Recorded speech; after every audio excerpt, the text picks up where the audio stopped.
Welcome for our present discussion for class 11 accountancy subject. In my previous episodes, I have discussed the chapter 3 accounting principles, and accounting principle is divided in two parts. One is the accounting concept or assumptions and another is the accounting conventions. Accounting concept, 11 types of concepts I have discussed in details in 2 episodes. This is my 3rd episode of the chapter accounting principle. Mainly I will discuss in this episode regarding accounting convention. Accounting convention, what it is, this is not the concept, but this is out of the concept, that also not this. Concept means idea that has to be kept in mind before preparation of the accounting process by the accountant, and accounting convention is the general agreement or understanding among the accountants whatever they should follow in the process of accounting cycle or accounting procedure. First convention is coming, convention of full disclosure. Full disclosure means the accountant will identify the transaction, will make the record of those transactions, what are the financial in nature in the process of journal. After that, accountant will prepare the ledger accounts, whatever is called the classification of account. After that, the summarizing stage will be coming for preparation of trial balance and the financial statement. And that financial statement, that is the final account, will provide us or to the accountant regarding the profit or loss of the organization and the financial position of the assets and liabilities of the organization at the end of the financial year. And this to be full disclosed. This will be fully disclosed. Now question is, accountant of X Limited. Suppose the X Limited is a company and accountant is there. Accountant will prepare the accounting procedure. So it should be fully disclosed. So accountant will disclose to whom? किसके पास वो disclose करेगा accountant? Accountant तो account जो maintain किया सारा साल भर में, वो अकाउंट्स को लेके किसी के सामने आके तो नहीं बोलेगा कि ये अकाउंट से देखो. Not this type of the disclose. Accountant has to disclose to the government, to the organization, to the stake holders of the organization और company. Now question is, who are the stake holders of the company? Workers and employees are the stakeholders. The interested group of the organization are called the stakeholders. Workers may be employees, manager, owners of the organization, investors or shareholders, bank जहाँ से loan लिया था company, to the government जहाँ tax देना पड़ेगा, to the customer also. Customer को कैसे वो डिस्क्लोज करेगा अकाउंट्स प्रोसीड्यूर को? इसीलिए every company has to disclose the financial status of every year ending and that is to be published through the brokers organisation. There are so many brokers organisation in the world through which the company issues the shares and debentures to the debenture holders or the shareholders to raise the fund to invest inside the business company. So if you will communicate with the brokers organization and you will ask to see or observe the financial position at the end of the year of any company, you can see. If that brokers organization has made the enlistment of that very name of the company in their brokers organization. So in this way, the accountant should keep in mind to at the time of maintain the accounts process, that whatever he is recording, whatever he is making the involvement in the process of accounting, that will be disclosed. So he should be fair and true in the process of maintenance of accounts.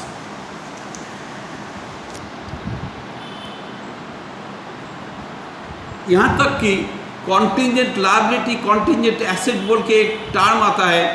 Contingent asset means whatever may be received may not be received in future, तो that will not be considered in the process of accounts, but whatever will may be paid और may not be paid, that is in the contingent level. That means the probability is there, may be paid, may not be paid.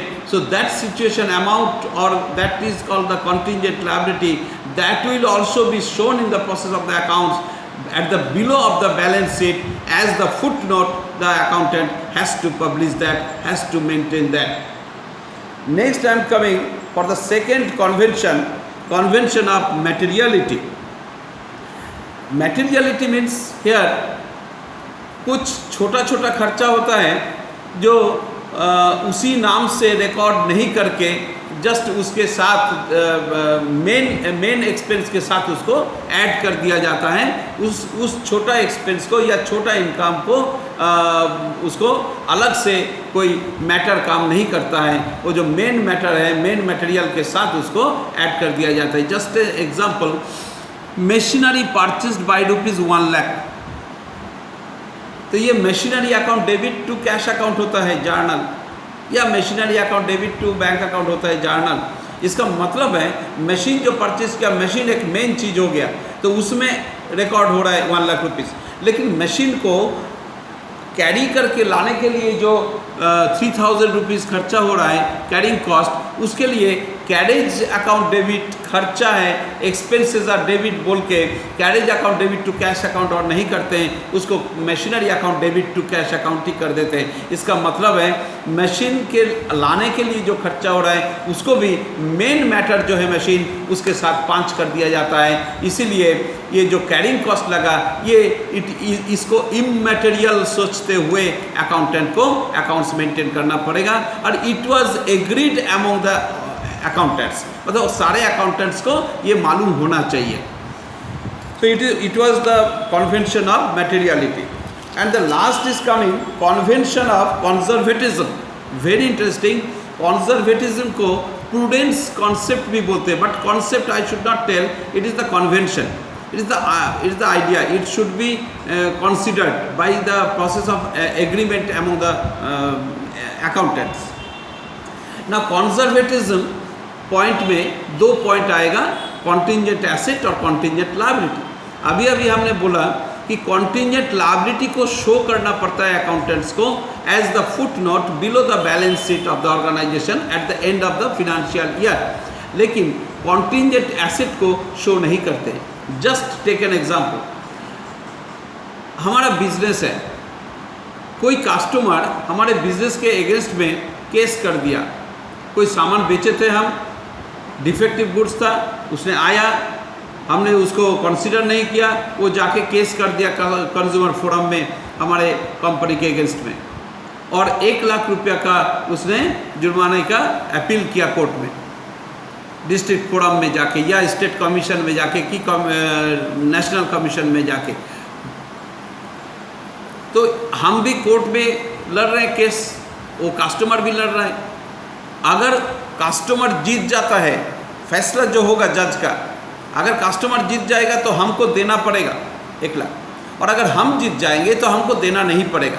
इसका मतलब क्या हो रहा है, ये situation में ₹1 लाख हमको देना पड़ सकता है, हमको नहीं भी देना पड़ सकता है। So this 1 lakh will be treated as the contingent liability. ये अकाउंटेंट को मानना पड़ेगा कि हमको देना पड़ सकता है, इसको कंसीडर करना पड़ेगा इसको, but it is not the complete liability yet now. So in the balance sheet as liability इसको शो नहीं कर पाएंगे। बैलेंस शीट के नीचे फुट नोट के हिसाब से ये कॉन्टिंजेंट लायबिलिटी शो करना पड़ेगा। लेकिन अगर हम जिस सप्लायर से सामान खरीद के लाते हैं वो गुड्स अगर मुझे डिफेक्टिव मिला, हम अगर केस कर दिए वो सप्लायर के अगेंस्ट में, और उसके हिसाब से हमने क्लेम किया ₹1 लाख, और वो कंपनी भी हमारे अगेंस्ट में केस लड़ रहा है, तो इसमें अगर हम जीत जाएंगे तो हमारे कंपनी को ₹1 लाख कॉम्पेंसेशन मिलेगा, और अगर वो कंपनी जीत जाएगा तो उस कंपनी को देना नहीं पड़ेगा। मतलब हमको accounts, I am maintaining the accounts of my business, so हमको वो 1,00,000 रुपया कॉम्पेंसेशन मिल सकता है, नहीं भी मिल सकता है। That means it is the contingent level of assets. So contingent asset हमको मिल सकता है, हमको नहीं भी मिल सकता है। इसको हम अकाउंट्स में कहीं नहीं दिखाएंगे। क्यों नहीं दिखाएंगे?